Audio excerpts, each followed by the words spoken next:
وہ اپنی سوچوں پہ خود کو داد دیتی رہی، مسکراتی رہی۔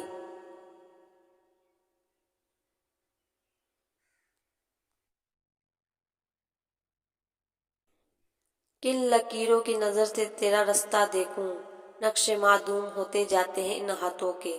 تو مسیحا ہے، بدن تک ہے تیری چارہ گری، تیرے امکان میں کہاں زخم کڑی باتوں کے۔ وہ بے حد مزمحل تھا۔ آج گویا اس نے اپنی زندگی کی سب سے بڑی بازی بھی ہار دی تھی۔ پتہ نہیں اس نے انا کو محفوظ رکھ کر دل کو کیوں دار پہ لٹکا دیا تھا، جو سسک سسک کر کہے جاتا تھا۔ ایک بار تو کوشش کی ہوتی، شاید وہ مل جاتی۔ قسمت یاوری بھی تو کر سکتی تھی، نارسائی نصیب نہ ہوتی، بھلے ہو بھی جاتی، مگر تم تو یہ ظلم نہ کرتے۔ سوچے اسے اضطراب بخش رہی تھی۔ وہ بے طرح تھک گیا تھا، بے مقصد بائک کو سڑکوں پر دوڑا دوڑا کر گھر جانے سے خائف تھا، حقیقت سے فرار چاہ رہا تھا جو تلخ تھی، مگر کب تک؟ اب جب کہ یہ فیصلہ کیا تھا تو پھر اس پہ ڈٹ جانا بھی ضروری تھا۔ وہ ہارا تھا، پر اپنی ہار کسی پہ اشکار نہیں کرنا چاہتا تھا۔ جب بھی خود کو مضبوط بناتا گھر چلا آیا تھا۔ گھر میں مہمانوں کی آمد کے آثار نمایاں تھے، خصوصی صفائی کی گئی تھی۔ کچن سے اشتہا انگیز خوشبوؤں کا ایک طوفان سا اٹھ رہا تھا۔ وہ ایک اچھی فیملی تھی، اس کے مطابق شاید تاؤ جی اور تائی ماں نے اہتمام کیا تھا۔ انہوں نے تو ایمان پہ کیے گئے احسان کی پیش نظر یہ عزت افزائی دینا تھی کہ یہ اصل بات تو صرف ولید کو ہی پتہ تھی، اور ولید کے بعد فضا کے علم میں آئی تھی، مگر اب وہ بھی ایمان سے بات کلیئر کرا لینے کے بعد بے حد ریلیکس تھی۔ مگر ولید کے سر کا درد شدید ٹیسوں میں ڈھل گیا تھا۔ بائک ڈیوڑی میں کھڑی کر کے وہ سڑک سے اپنے کمرے کی سمت جا رہا تھا، جب تائی ماں نے اسے دیکھ کر پکارا، بیٹا کب تک آ رہے ہیں مہمان؟ کوئی فون آیا تمہیں؟ اور اس کی جان جل کر خاک ہو گئی تھی ان کے لہجے کی بے تابی و اشتیاق پہ۔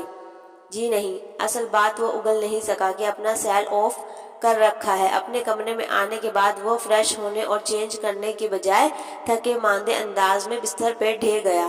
تبھی دروازہ نوک ہوا اور کوئی اندر چلا آیا، مگر اس کی پوزیشن میں فرق نہیں آیا تھا۔ ولی بھائی، فضا کی آواز پہ وہ اپنی سرخ دہکتی آنکھیں ذرا کی ذرا کھول کر اسے تکنے لگا۔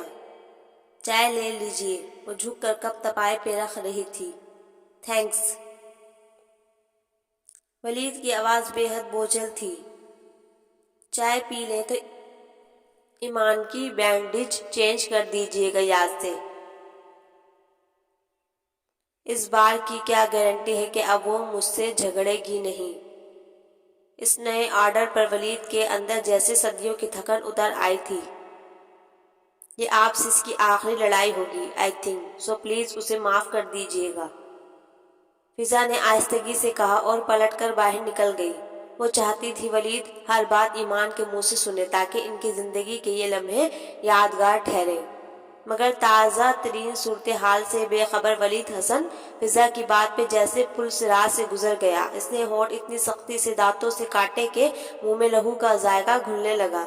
اس کی چائے جس کی کچھ دیر قبل اسے شدید طلب تھی، پڑے پڑے ٹھنڈی ہو گئی۔ تب اس نے خود کو کمپوز کیا تھا اور اٹھ کر کمرے سے باہر آیا، برآمدے اور صحن کو عبور کیا اور سیڑھیاں چڑھ کر اوپر چلا آیا۔ البتہ اس کے کمرے کے سامنے رکھ کر اسے ایک بار پھر اپنے حوصلے جوڑنے پڑے تھے۔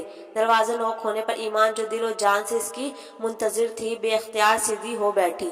فضا نے بھیجا تھا مجھے کہ آپ کی بینڈیج چینج کر دوں۔ اس سے نظریں چار کیے بنا وہ کسی قدر خشک انداز میں بولا۔ ایمان نے بہت دھیان سے اسے دیکھا تھا۔ جی میں نے کہا تھا اسے۔ آپ کھڑے کیوں ہیں؟ پلیز تشریف رکھیے نا۔ اس درجہ عزت افزائی پہ ولید چونک کر متوجہ ہوا۔ وہ اسے ہی دیکھ رہی تھی، نگاہیں چار ہونے پر دلکشی سے مسکرائی۔ ولید نے ہونٹ بھینچتے ہوئے نگاہ کا زاویہ بدل ڈالا اور کرسی گھسیٹ کر ذرا تکلف سے بیٹھا۔ ایمان اس کی ایک ایک جنبش کو بغور تکتی رہی۔ میرا پلاسٹر کب تک کھل جائے گا؟ پتہ نہیں، اپنے معالج سے پوچھیے، وہ ناگواری سے بولا، اور ایمان نے مسکراہٹ چھپائی۔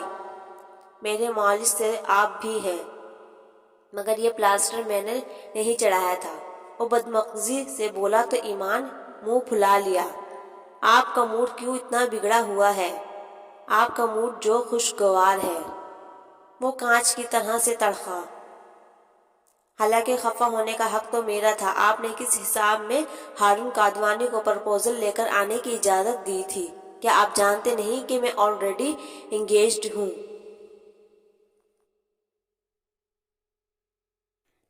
ولید حسن کے اعصاب کو گویا 1000 وولٹیج کا کرنٹ لگ گیا تھا. اس نے چونک کر ٹھٹ کر اسے دیکھا. آنکھوں میں غیر یقینی اضطراب تھا، تحیر تھا. وہ پھٹی پھٹی نظروں سے اسے کچھ دیر یوں ہی تکتا رہا. کئی لمحے یوں ہی چپ چاپ ان کے بیچ آئے، ٹھہرے اور گزر گئے. ایمان اسے تکتی رہی. ان آنکھوں میں کیا کچھ نہ تھا؟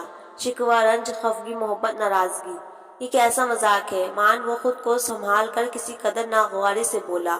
مائی ڈاٹ، یہ مذاق نہیں ہے. مذاق تو وہ ہے جو آپ نے کیا ہے میرے ساتھ. ولید، کیوں کیا آپ نے میرے ساتھ ایسا؟ آپ کی وہ بھڑک اٹھی تھی. آپ نے کبھی مانا تھا اس رشتے کو؟ کبھی اعتراف کیا تھا؟ وہ بھی جیسے شوقی ہوگی. اگر اعتراف نہیں کیا، کبھی تسلیم نہیں کیا، تو آپ نے اپنا حق کیوں استعمال نہ کیا؟ محبت کرتے تھے نا مجھ سے؟ وہ کچھ اور بھی تلخ ہوئی، بلکہ آنکھوں میں آنسو مچل اٹھے. آپ کو مجھ سے زیادہ اپنی انا کی فکر تھی. میں بھلے آپ کے پاس رہتی نہ رہتی.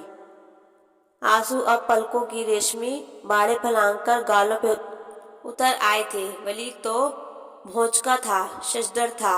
ایمان، آئی کانٹ بلیو اٹ، یہ تم ہو.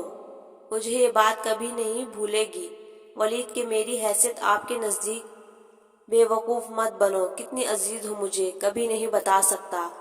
دیکھو کیا حال ہو گیا ہے چند دنوں میں میرا. کانٹوں پر گزارا ہے ہر ایک لمحہ.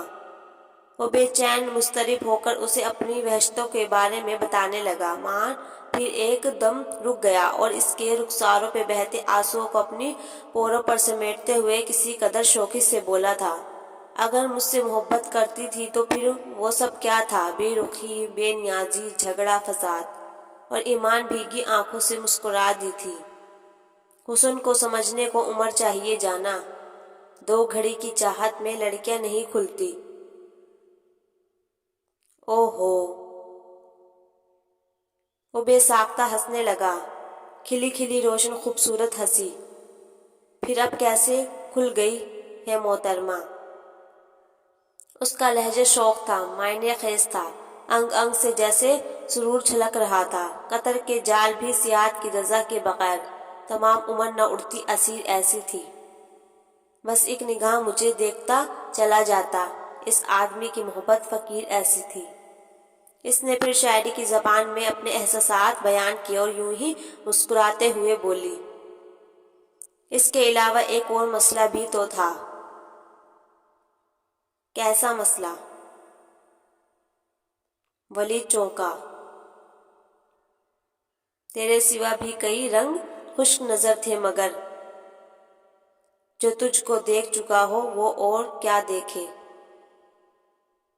یار اتنا خوبصورت اظہار مگر اتنے فاصلے سے بیٹھ کر اچھا نہیں لگ رہا کچھ. یہاں آؤ نا.